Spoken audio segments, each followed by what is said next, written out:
Bene, eccoci insieme anche oggi. Novembre si conferma un mese climaticamente maledetto. Insomma, pochi anni fa colpì pesantemente anche il Veneto. Quest'anno è ancora fresca la eco della tragedia della Sardegna e la domanda ovvia che tutti ci si chiede è: se fosse successo dalle nostre parti, parliamo del Veneto, quali sarebbero stati gli esiti? Proviamo ad affrontare questo scenario con Andrea Crestani, che è il direttore dell'Unione Veneta Bonifiche. Credo che la prima cosa da affermare sia che comunque se cade una bomba d'acqua che fa arrivare a terra quasi mezzo metro d'acqua in poche ore, non ce n'è per nessuno. Beh, sicuramente sì, è un dato di fatto. Quello che non sta neanche emergendo in realtà, se non nelle statistiche in questi giorni, che in Sardegna sono piovuti non solo la pioggia che generalmente piove in 6 mesi, ma in realtà una bomba d'acqua da 500 e rotti millimetri d'acqua. Questo è un caso, sono casi di emergenze con dei tempi di ritorno sicuramente centenari, quindi Parlavano millenari addirittura. In quel caso, nel caso della Sardegna, forse in Veneto non sono così, in certe aree non sono così sporadici, ma sono anche frequenti, soprattutto nella parte pedemontana, però un evento così è stato simile a quello che nel 2010 ha caratterizzato il Veneto, dove nella parte collinare, nella zona di Recoaro, abbiamo avuto piogge dai 500 ai 600 e nel Cansiglio che toccavano i 500 mm.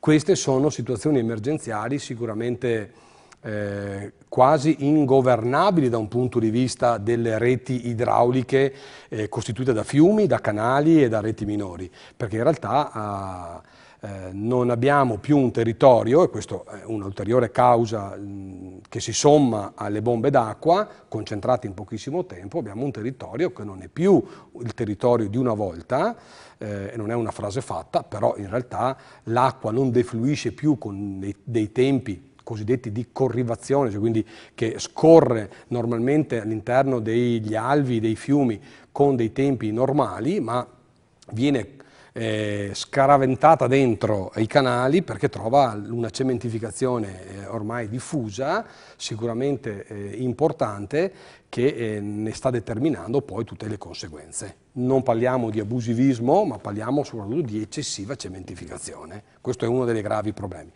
Come siamo messi in Veneto? In Veneto in realtà dei passi in avanti li abbiamo fatti, seppur, come abbiamo sempre sostenuto, il Veneto fino al 2010 sembrava una regione sicura e felice da un punto di vista idraulico. I ricordi del 66 e degli anni precedenti ormai erano scomparsi, nessuno però si è più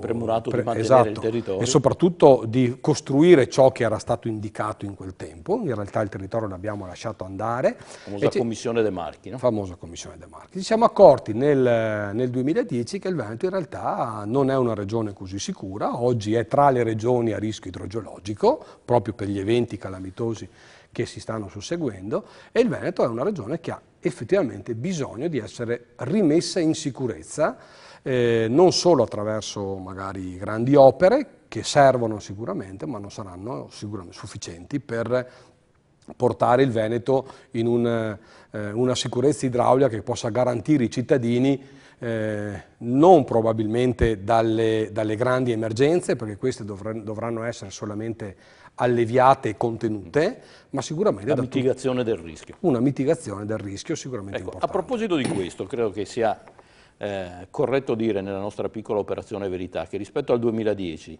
ad oggi sono stati riparati i danni.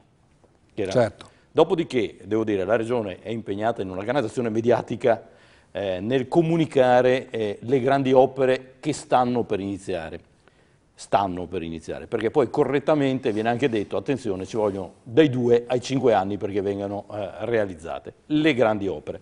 C'è però la necessità di una manutenzione ordinaria, costante. Qui come siamo messi? Sì, come dicevo prima, noi abbiamo messo sicuramente tamponato e riparato i danni di quell'alluvione, e non solo, perché l'anno scorso siamo stati coinvolti in più parti del Veneto con ulteriori zone di allagamenti importanti. La manutenzione ordinaria deve essere affiancata alle grandi opere, perché il territorio non è fatto solo di grandi fiumi. Il territorio del Veneto è un territorio ricchissimo d'acqua, ricchissimo di corsi d'acqua. L'idrografia minore di cui i consorzi di bonifica se ne occupano, e quindi vuol dire tutta quell'idrografia che va dai grandi fiumi fino alle proprietà private, è fatta da 24.000 km di canali nel Veneto. Cioè, eccezione fatta ai grandi fiumi nazionali tipo Adige, Po. Certo, Bacchiglione, Brenta. Quelli non sono di competenza non sono di competenza nostra, ci sono anche di fiumi di seconda categoria che non sono di competenza nostra, però adesso tutto il reticolo minore noi lo gestiamo. Tolta la parte montana, noi ne gestiamo quasi l'85% di questa idrografia. Che sono 24.000 km di canali che servono allo scolo delle acque meteoriche. Poi hanno un duplice uso anche irriguo d'estate, però ecco, la funzione per la sicurezza idraulica è per lo scolo delle acque meteoriche. Ecco, in questa... Sembrano le piogge, le acque meteoriche. Le piogge. Allora va benissimo vanno benissimo i grandi invasi o le casse di laminazione che la Regione e i consorzi di bonifica per concessione realizzeranno nei prossimi anni. Che servono a frenare le ondate di piena perché non vengano alluvionati i centri urbani. È inevitabile che in un territorio cementificato l'acqua la dobbiamo trattenere prima che entri nei fiumi e attraversino le città. Ecco che a nord delle città come Padova e Vicenza si stanno realizzando appunto questi grandi invasi, parliamo di 4 milioni, 3 milioni di metri cubi, quindi veramente importanti, che hanno dei tempi di realizzo sicuramente... Tra i 2 e i 5 anni, che mi pare che l'unico già attivato sia il bacino di Montebello, che è servito anche in alcune occasioni. Sì, perché era già funzionale a questo tipo di emergenze. Le attività che noi svolgiamo nella rete idraulica minori sono fondamentali. È inevitabile che per realizzarle noi impegniamo ogni anno le risorse dei contribuenti, perché i consorzi hanno questa finalità, sono sostenuti finanziariamente dai proprietari di immobili, quindi dai terreni, di fabbricati, che ogni anno contribuiscono in proprio a mettere insieme quelle risorse finanziarie perché la manutenzione si possa effettuare. Non serve solo la manutenzione ordinaria. Oggi abbiamo necessità di grandi interventi, o meglio di una serie di interventi, anche di manutenzioni straordinarie, sia sugli impianti idrovori. Ricordiamo che le pompe idrovore che sollevano l'acqua, soprattutto nella bassa pianura, dove siamo da 1 metro fino a -4 sul livello del mare, sono 400, il Veneto è la regione che ha più impianti idrovori d'Italia, hanno bisogno di essere manutenuti. Credo sia una cifra da ripetere, 400. 400 impianti idrovori, sono circa 750 in Italia, quindi abbiamo quasi metà di tutti gli impianti idrovori che abbiamo in Italia, li abbiamo concentrati nella bassa pianura del Veneto. In realtà è un grande catino che senza gli impianti idrovori andrebbe sommerso non per effetto delle bombe d'acqua, ma per effetto di semplici piogge, diventerebbe una palude. Questi impianti idrovori hanno bisogno, realizzati nei primi del Novecento, hanno bisogno di continue manutenzioni, di ristrutturazione, di ammodernamento, abbiamo bisogno di ripristinare gli argini dei fiumi, dei canali che con queste continue piogge molto spesso e abbassamento e innalzamento dei livelli franano continuamente, abbiamo bisogno di ripristinare non solo i fiumi ma anche di ampliare gli alvei dei canali, quindi abbiamo bisogno di manutenzioni straordinarie. Ricordo che le opere idrauliche sono demaniali, oggi in gestione non sono di proprietà dei consorzi che le gestiscono, ma sono del demanio pubblico. Del demanio pubblico affidate alla Regione, che in realtà questi interventi non di manutenzione straordinaria, di ordinaria, che per legge sono affidati ai proprietari attraverso i consorzi, ma le manutenzioni straordinarie competono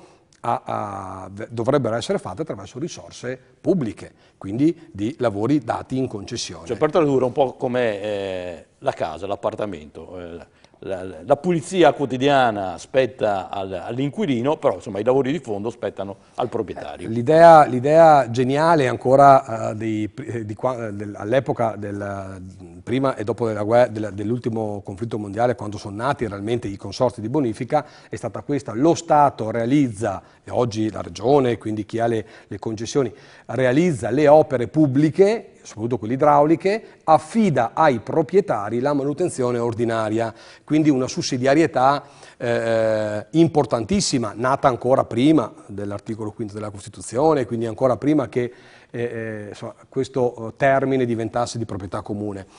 Il problema è che le risorse per le manutenzioni straordinarie negli ultimi anni, per effetto di problemi finanziari della Regione, per effetto dei patti di stabilità, per effetto di mille altre cose che ben conosciamo, collegate sicuramente anche alla crisi, in realtà sono venute a meno. Noi oggi dobbiamo assistere a un azzeramento totale quasi dei capitoli nel bilancio della Regione riferito alle manutenzioni straordinarie delle opere idrauliche minori, cioè quelle a noi affidate.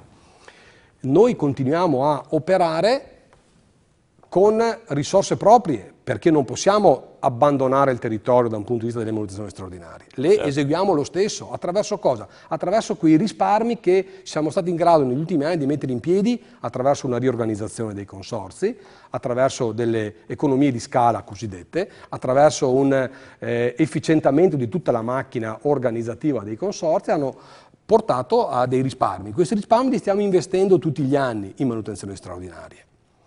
Stiamo lavorando nella realizzazione di opere anche in concessione, dove anche qua per effetto dei patti di stabilità i lavori vengono concessi, affidati, li appaltiamo a delle imprese, vengono realizzati, anticipiamo i soldi perché le imprese le paghiamo e in realtà abbiamo difficoltà poi di essere ripagati giustamente dal pubblico di queste risorse e quindi sono oneri che i consorzi se ne stanno facendo carico proprio per continuare a mantenere in efficienza questo importante reticolo idraulico che è il nostro Veneto. Bene, prima di andare in sigla, intanto ringraziamo Andrea Crestani per questa disamina molto chiara della situazione. Provo a riassumere. Tra la manutenzione quotidiana e le grandi opere c'è un capitolo di mezzo, ahimè, fondamentalmente senza fondi, sono quelli che riescono a risparmiare e a mettere a disposizione i consorzi di bonifica, che è quello collegato alla manutenzione straordinaria. Insomma, tornando all'esempio dell'appartamento, è come se l'inquilino dovesse rifarsi il bagno a proprie spese, certo. È un po' così. Altrimenti... Un'ultima battuta, sì. se posso.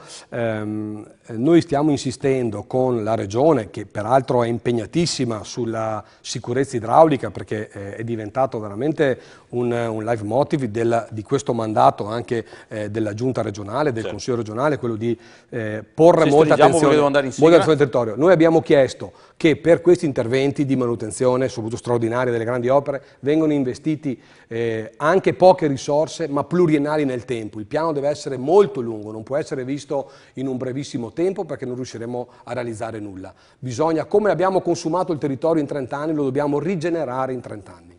Grazie ad Andrea Crestani, andiamo in sigla.